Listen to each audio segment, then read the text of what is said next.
Hey all you do-it-yourselfer carpenters. This is going to be a real quick short video. I did one on how to build a wall corner, and that just turned into a big controversy of insulation and exterior walls. These videos are not intended necessarily for an interior wall or an exterior wall. It's just for whatever wall. I have people, after I put the video on how to build a corner, somebody asked me, or actually several people asked, how do you build a T wall, or how do you make a junction to be able to connect a wall in the middle? This can be inside or outside. There's a thing called advanced framing, and it's just the big thing on insulation. They want to create a weakened structure to insulate. It's retarded to me. You can put insulation in anything, but that's not what this video is about. So what I want to talk about is how to build a T. And it's real simple. I mean, you take two studs, and then you just take some blocks anywhere from 8 to 12 inches long, just your scrap blocks, and you're going to have some in construction. So ergo the framing, advanced framing thing of saving wood, you're still going to have scrapped blocks.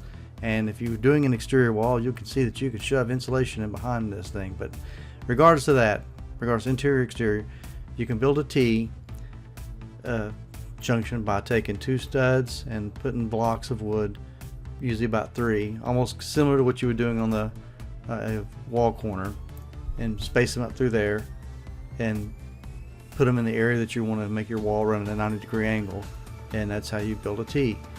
Like in here, because the reason why you're going to do this is you're going to want to be able to have studs sticking on each side of the wall that's running at a 90 to be able to catch the sheetrock. And the way you do that is you just, like I said, take two studs and then just take some scrap blocks, 8 to 12 inches, and they all don't have to be the exact same height, but just your scrap blocks. Put them to the front of the studs and nail them together, and then set that up in your framing, and then you can attach the wall to that.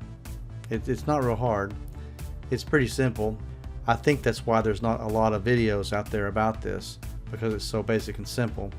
There's a lot of advanced framing videos out on how to do it, and I don't agree with it because they're wanting to put just scrap 2x4s, or or even full 2x4s, it looks like, and nail them onto the new wall to catch the thing. And if you're nailing your drywall, it's going to beat them loose. I mean, of course, everybody goes to screws now, but if you are nailing it, or for some reason you're beating on the wall, it can break it loose.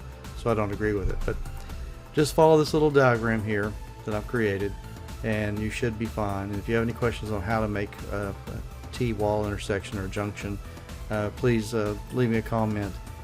If you found this video helpful, be sure to like and subscribe. And if you have any questions, please just, like I said, leave me a comment. I also have a website, and I'll put that down there. You can contact me through there. This is pretty basic, simple, for people that have been doing carpentry work or have been around it a little bit. But if you are new to it, I know it's probably like you're maybe not getting it right away. I'm more than happy to help. So be sure to like and subscribe, and we'll see you in the next one.